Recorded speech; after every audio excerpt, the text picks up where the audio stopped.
They have great players. I mean, that's the first thing that jumps off the tape. Great players that have been in the system for a while, too. So you watch it, and it's a system that was installed since basically the day Kyle got there, and it's kind of lived through different coordinators now at this point in time, but you see the same schemes, same structures as they go, combined with great players. You know, a bunch of first-round draft picks on the defensive line, and then the one guy that's not is Hargrave, who was a high-priced free agent they went and got. Fred Warner is as good as any linebacker in the league right now. And then you just, it's one of those things where you see a group that's played in a system for a long time, and the way they communicate's really good, the way they feed off each other, the way they know people like to attack them, and the way they respond to that. It's as good a unit as we've seen so far. During the bye week, you spent some time kind of self-scouting. Did you notice anything when you kind of looked back at the offense? I don't know if there's, I mean, the most glaring thing is the giveaways. I mean, that is, to have the record we have and to have given the football away like we have is not common. And that's something we know is not a formula for success. The one thing that is good about it, good or bad, we've turned the ball over in scoring position. So we're not putting our defense in a hole with where we've given the ball. In most situations, there are some. But at the same time, you know, I think we have 8 turnovers when we're inside our field goal range. So if worst case scenario, the drive stalls out, and we end up kicking field goals with a really good kicker, I mean, those points are critical for us. And instead, we've given the football away and given away opportunities to score. So that's our biggest concern. And then we need to be better in short yardage. We need to be better in 4-minute situations, which we've had a lot more of. We need to be better. There's a lot of areas we need to improve in.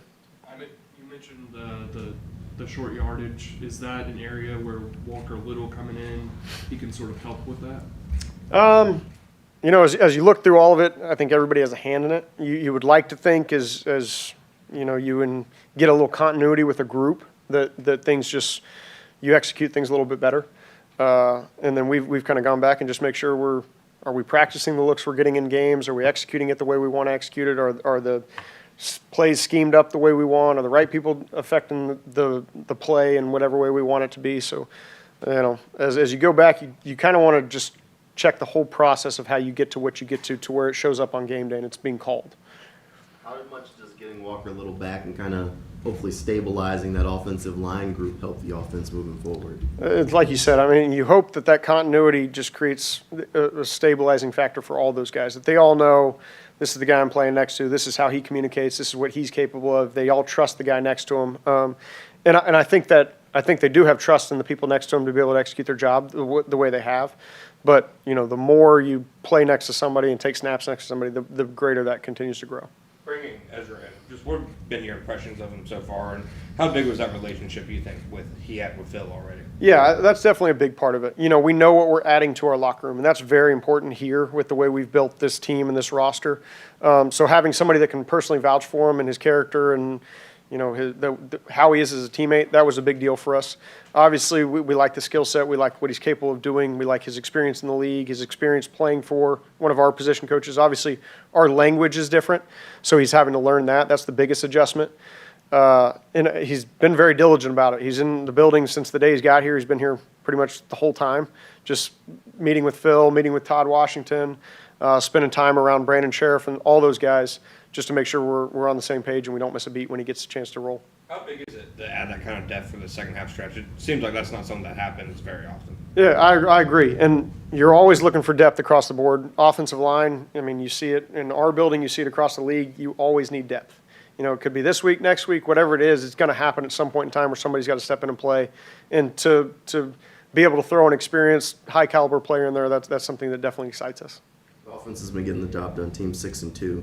Is there still another level that the offense can take things to down the stretch for these important games? Absolutely. You know, we come in every Monday and congratulate the guys on this win streak they're going, but I think everybody understands one of the things we've been saying is we're getting better, but we have to get better. And that's something, that's the approach we've all had as a coaching staff, as players, as individual unit, or as individual positions within our unit. That's a big thing for us. We got to continue to get better, but I mean, we make no bones about it. We want to win games. So if we can contribute to winning, we're proud of that fact, but we need to play better as this thing continues to grow. And, you know, week 10, we need to be better than we were in week 8. I know that you're not on the field, you're not the one that's playing, but when you're going up against another offensive-minded coach as a play caller, do you kind of get amped up a little bit more for that chess match, like the back and forth, if you can outdo what they're doing on the other side of the ball? I don't think I personally do, but I think anytime you go into a game, you approach it with, how many points a game do they score? What's the game going to look like? Do we need to be a little more aggressive in certain situations? You certainly factor that in, and we've had games like that where you play that way, but we'll do whatever it takes to win. So if we need to go score 40, we want to be able to do that. If we need to score 20, if we need to hold on to the football, whatever that is, that's the way we want to play the game. How does the addition of Young change what you want to do this week? Because, you haven't seen him with their defense yet, but now you got Young on one side, Right. Both on the other. Yeah, again, you're adding another first-round pass rusher to this group that's already a dynamic pass rush unit. And we've played against them. We played against them last year in week 1. And being in Philly, we saw him a couple times. He's certainly a dynamic player, somebody you have to be aware of, and opposite of somebody that you have to be aware of. So I don't think there's a scheme that's going to come out with something completely crazy we've never seen, especially he's only been there, a week, whatever it is, trying to learn the playbook. But, they kind of line up and go, and now you've got edges on both sides that adding 2 guys that are already great pass rushers. Is that just where the NFL is? Basically every week is kind of baptism by fire for a guy like Anton. Yep, that's what it feels like. It's not fun. It's not fun lining up and, all right, who are we dealing with this week? And, well, they got Chase. They have Bosa. We were preparing for Bosa. And they got Hargraves, obviously a great pass rusher inside. And then all of a sudden, or they have Armstead, and all of a sudden you add Chase Young. And this is what we deal with. And we got to continue to build plans to put everybody in the best possible position to succeed. And then our guys got to go out and make plays and execute.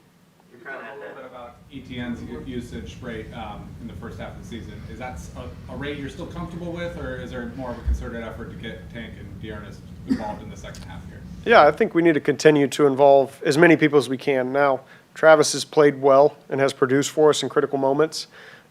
He's rattled off a bunch of explosive plays.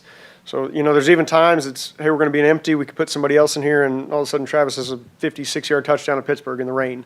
And so, he's a guy that's capable of breaking the game open at any point in time. But, yes, we'd love to take a little bit of physical wear and tear off of him and get somebody else going in those situations. And that's just on us to put them in those situations, put those guys in there, and kind of let them get rolling a little bit with the speed of the game. You're kind of at the halfway mark of the season. You're full-time play caller this year. How much more comfortable are you now with those duties than maybe you were in week 1? Yeah, I think it's no different than the players. I feel like each week I'm getting a little more comfortable with – I'm just trying to grow and get better, every single thing, learn from every single call we make.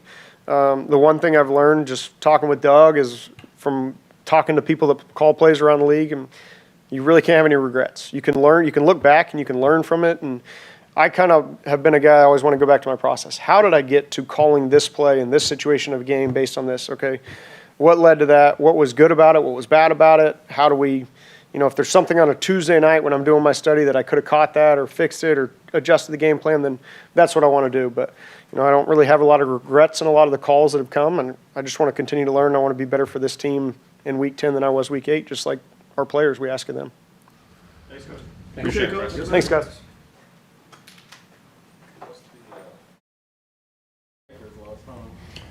I heard about it, but I didn't see anything about it. Yeah. They're under 500 right now, right? Yeah. It's a long season. They'll get it together. Hey, Coach, Josh talked about this yesterday, how you're sort of giving the players a lot more freedom in terms of pass or rushing the passer. He's talked about going inside, outside, instead of it being more, blitz, drop, blitz kind of style. I'm just curious when you decided to sort of give them a little bit more freedom, and specifically with Josh, how does that sort of work? It's really I'm glad he looks at it that way, because it's been the same, but there's more input from the players. They're able to walk by and they get with me before I get my final game plan thoughts together, and like, what do you see? And I tell them what I see, and they're like, okay. And then at times they'll see something different. Then I might make an adjustment, I might not. But there's more input from them, because I think they understand how we do things around here, and they're kind of getting used to it. So it's evolving that way. How much has that sort of evolved for you too, just by knowing all the players a lot more? You've been through the gauntlet last season, things like that. I think it's me just knowing the guys and understanding what they do well and what they like to do, and just trying to, I guess, coordinate it all together so that everybody is trying to be used at their strength. and putting them in position to make plays, which that's the ultimate goal. You know, whatever we do around here, we want to make sure the guys have an opportunity to go out there and make a play. Coming off the bye week, you spent a little bit of time self-scouting. What did you see when you looked back at the defense?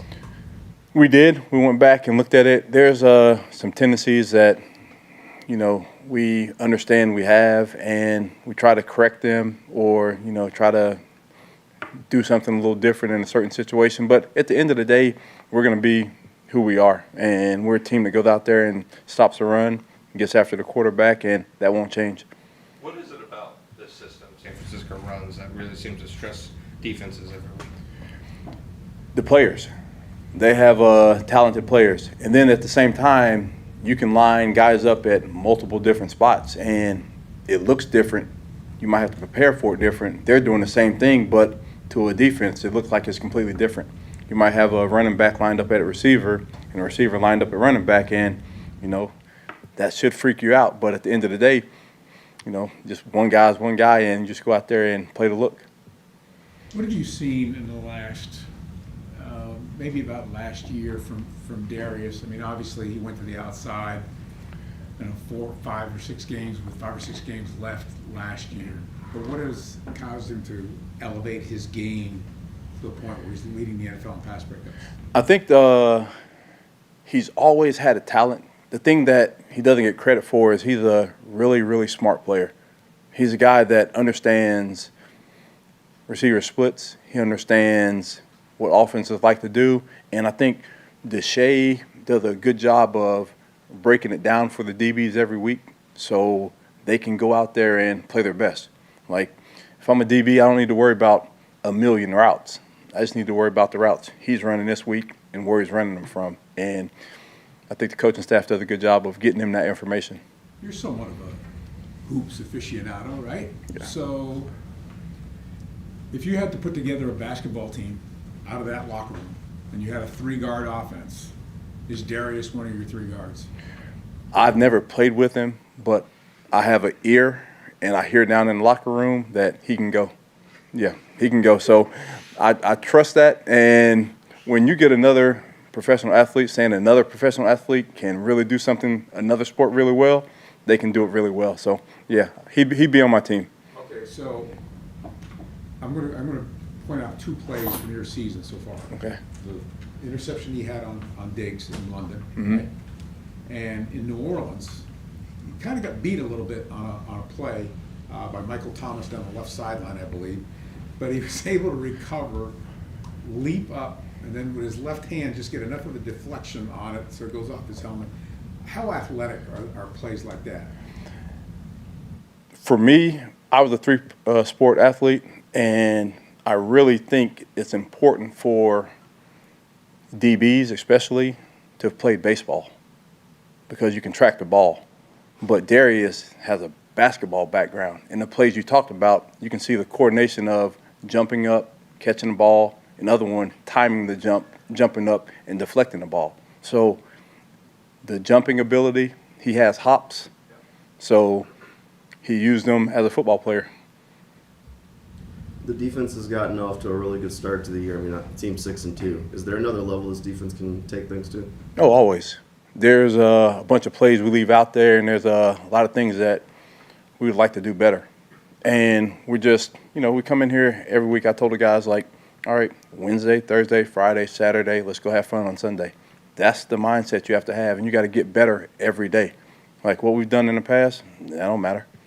Like what happens today matters. What happens Friday matters. Saturday matters. And Sunday really matters. And then you do it again. That's how you look at it. Josh was a guy that got a lot of pressures, you know, every season, but this year the sacks are finally coming. Is he doing something different? He's finishing. And that was one of the goals coming in this year, that we needed to finish more when we rush. And Josh has done a great job of getting away, going home, and working on his skill and coming back in. He's studying. He understands what he wants to do. And, again, I just sat down in the defense line meeting. Coach Buckner, Coach Segrist, and Coach Shuey, they do a good job of presenting the rush plan. And Josh is buying into the rush plan, and it's paying off for him. You got Devon back right before the bye week, first game action. Is the plan to start using him more kind of week by week, get him a little bit more action? Oh, definitely. That rotation. He's one of our guys. He's a guy that really plays well for us. So we'll continue to get him up to his game speed, and he'll continue to go out there and play more, and his reps will continue to increase, and he'll continue to make plays for us. You coached against Christian McCaffrey before. I mean, just what makes him such a special player? He's a guy that he's versatile. He can do whatever you need him to do. If it's 3rd and 1 and you need to get 1 yard, he can lower his shoulder and get the 1 yard. If he needs to bounce the ball outside, he can do that. If you need to catch it, he can do that. I just got finished looking. If he needs to throw it, he can do that. So at the end of the day, that's what he does. He's a guy that they use in a variety of ways, and he can really do all of them really well. Thanks, Coach. All right. Thank you. Thank you.